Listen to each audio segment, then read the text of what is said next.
O recurso da vez que eu quero mostrar para vocês é o nesting. Esse é um recurso essencial que eu já falei bastante sobre ele lá quando a gente falou de sequências, né? Lembra que eu falei para vocês da independência das sequências, que uma sequência pode estar dentro da outra e que quando isso acontece é o chamado nesting. Pois é, agora a gente vai ver um pouquinho na prática como criar esses nests, ou então ninhos, né, em português. Tem um termo que em português eu acho bem engraçado, que é o aninhar.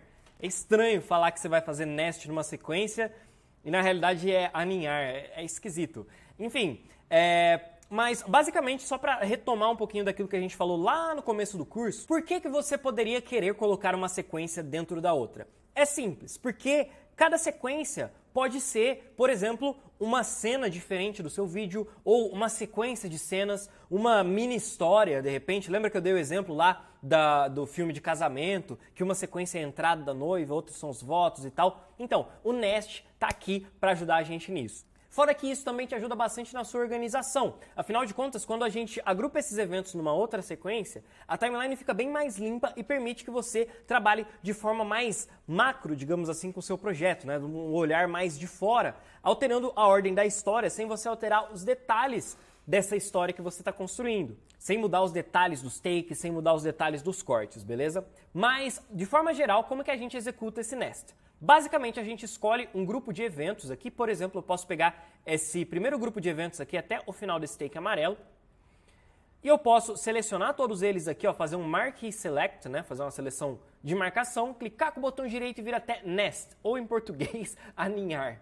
Então você vem aqui no Nest e aí você dá um nome para essa sequência. Você pode colocar o nome, por exemplo, de abertura do vídeo.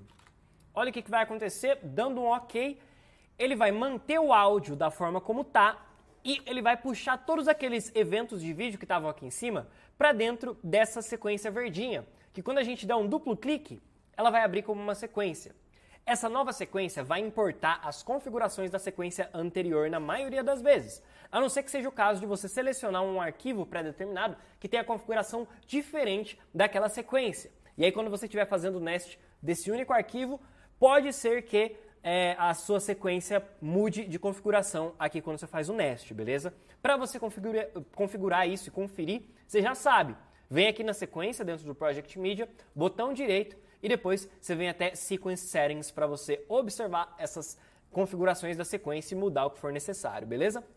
Então, aqui dentro dessa sequência, tudo que a gente fizer de mudança aqui vai refletir diretamente nessa sequência do institucional, que é a sequência mãe, digamos assim, né? Então, se por exemplo eu vier aqui e mudar a ordem dos vídeos, jogar esse vídeo pra cá, aqui ó, puxar ele pra cá e depois arrastar esse cara pra lá e colocar o gráfico aqui em cima, olha o que vai acontecer aqui no institucional, ele vai ter mudado a ordem também. Ó o nosso gráfico aqui, ó a gente aqui, tá lá, ó, tá tudo alterado.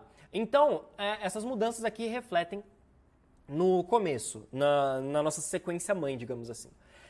E aí você pode falar, pô, Matheus, mas e o áudio? O áudio aqui está original. Tem como eu pegar o áudio da sequência? Tem, e é bastante simples. É só você pegar a sequência e arrastar ela aqui para sua timeline. Você vai ver que ela vai vir com o áudio. Você pode simplesmente fazer o seguinte, que eu costumo fazer. Eu desabilito esses áudios aqui, botão direito Enable, né? Que aí a gente desabilita eles, deixa eles desligados, eles sumidinhos. Por quê? Para eu ter o áudio original, caso seja necessário. Voltar atrás, sei lá, alguma coisa assim, né? E aí eu importo de novo essa sequência.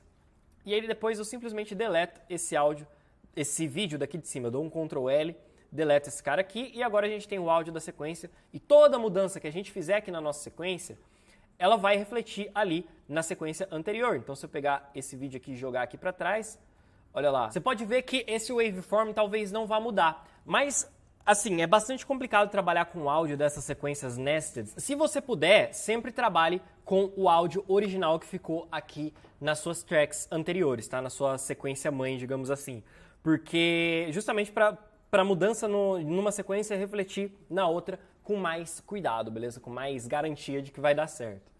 E aí, para que você vai usar esse nest? Outra coisa, você pode, por exemplo, aplicar um efeito, alguma coisa assim. Aqui nesse nest, ele vai valer para todos os eventos de vídeo que estão aqui dentro dela, tá? E aí, um detalhe importantíssimo. Às vezes, você vai ter aumentado o número de eventos aqui no seu nest. Por exemplo, eu posso pegar aqui e puxar um vídeo da cena de reunião aqui, mais esse outro vídeo aqui, depois esse outro vídeo aqui.